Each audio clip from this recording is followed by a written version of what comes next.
Hey guys, just starting out a fresh YouTube career here.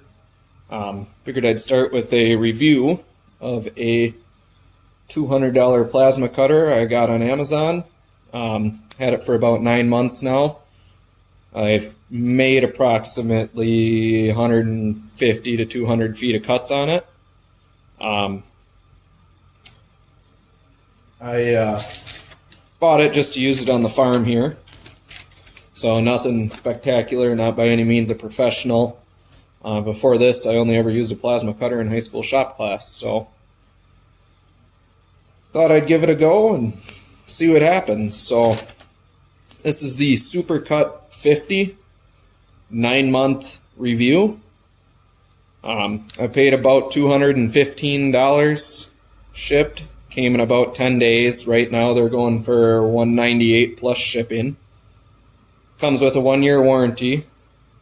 Claims it can do a 1/2 inch cut. Runs on 110 or 240 auto sensing, so it just comes with the plug or the cord here.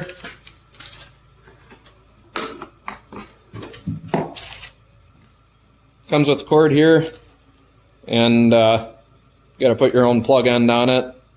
As you can see, I really fastened that one on there well. But as they all say, temporary is only temporary until it breaks. So that's how it's been staying. So right out of the box, you get the unit itself. Like I said, the cord without any end on it. It's just a cord. Comes with the little regulator there and a water separator. Comes with a little piece of braid, but I don't know what happened there. I think it came with a straight nipple here, and I didn't like having a straight nipple down and over, so I just put this push connector on and put a little piece of poly on there. Basic on-off switch. You have your 2.5 or a 5-second post flow for gas or purge, whatever you want to call it. And then this is your dial for your amperage control. It also has your basic cheap ground clamp. As you can see, this banding in here is pretty well shot, but ground clamps aren't expensive, so you can get one of those pretty cheap to replace it.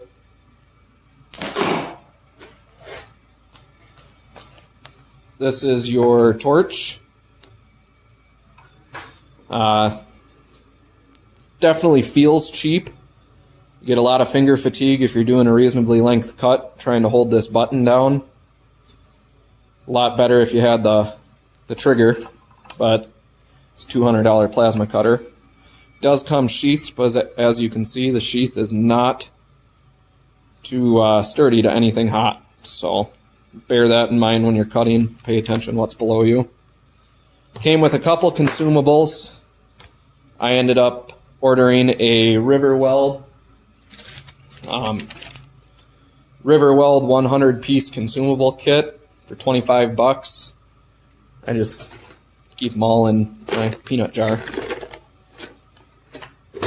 That comes with 40 tips, 30 electrodes, 20 rings, and 10 cups.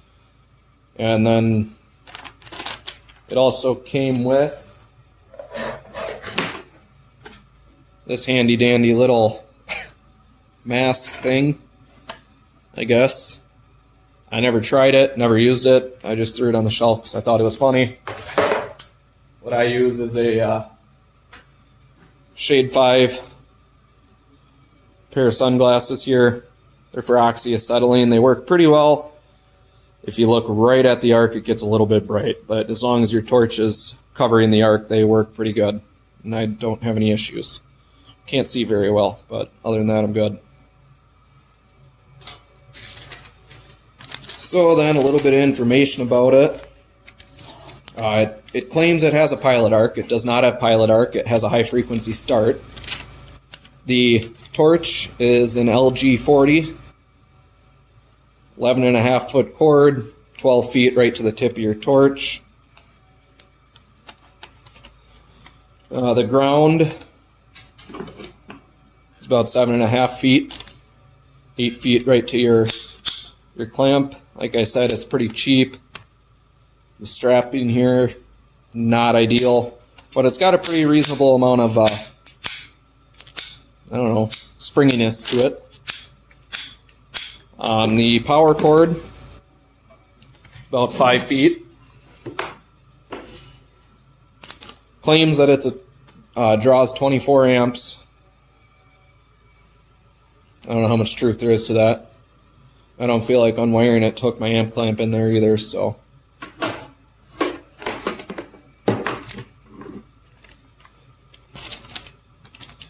That's pretty much it. It's got a fan on it that a lot of people in the comments say it won't shut off when they hit the off button, but the fact is the fan runs for, I don't know, a couple minutes after you shut it off just to make sure everything's cool, which I actually do like that feature. That way if you shut it off and walk away, you don't have to worry about having your unit there pumping out heat and breaking down the insulation on the transformers in there and everything. Cool it down faster. It's about 20-25 pounds, so it is pretty light, pretty portable. You can, I guess, run it wherever you need to. I only use it in the shop here, but it wouldn't be difficult to throw in the pickup and go anywhere, run it off a generator or whatever, as long as you have a little air compressor that can handle it. The instructions are absolutely useless. Most of it you can't read. It was written in some language other than English and translated probably 14 times after that.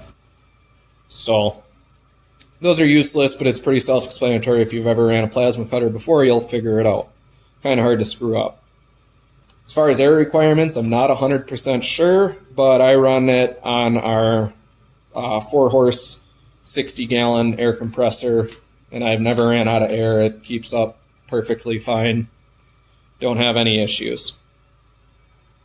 So, that being said, we will do a few cuts and show you how it works. And then maybe we'll hook the amp clamp up to the discharge and see how accurate our little digital readout is here. Alrighty, so we got her all hooked up here. As you can see, this dial is your amperage. Lowest it goes, 19, rated to do 20. Bring her up to 53. So I got a few pieces of metal set up here. We will cut them and see how they cut. So as I said, this button gives you pretty good finger fatigue, so I made my leather glove a little bit easier to use with it. So this is going to be 16 gauge. Really don't know what to start it at. Like I said, I just run her wide open. So here's 16 gauge.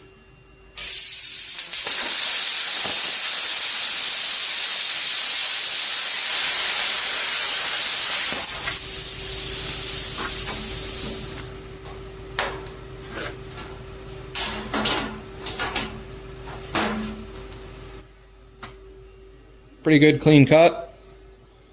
Works well, reasonably fast. I'll go up a little bit here. Do some 3/16.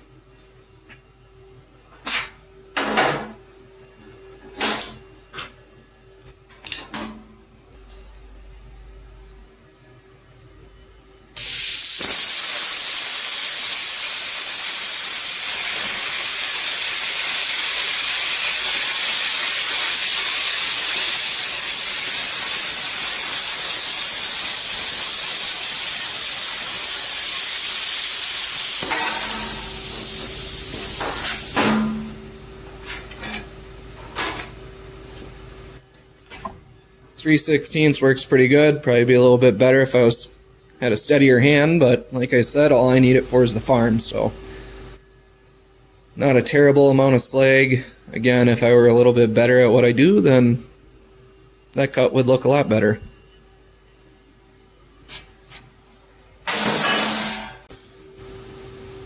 So I'll show you a chunk of 1/2-inch scrap I had laying around here.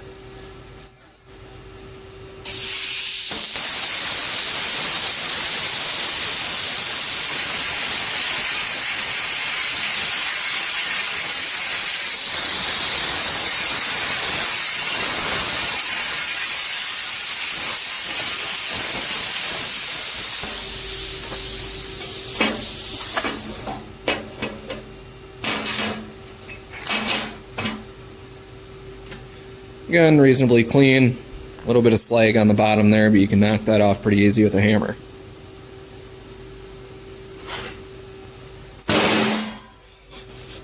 Now, we'll do a true test of 3/4 inch. See what happens. I've never tried this.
With a second pass, I think you can make her pretty well clean through.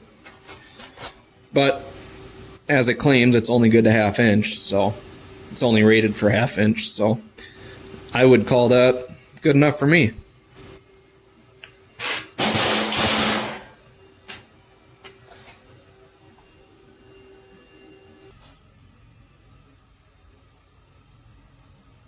Alrighty, so I just ran it with the amp clamp on the ground line, I guess, there. And what I ended up with, at 20 amps, I was getting 16.2. At 30 amps, I got 23.6.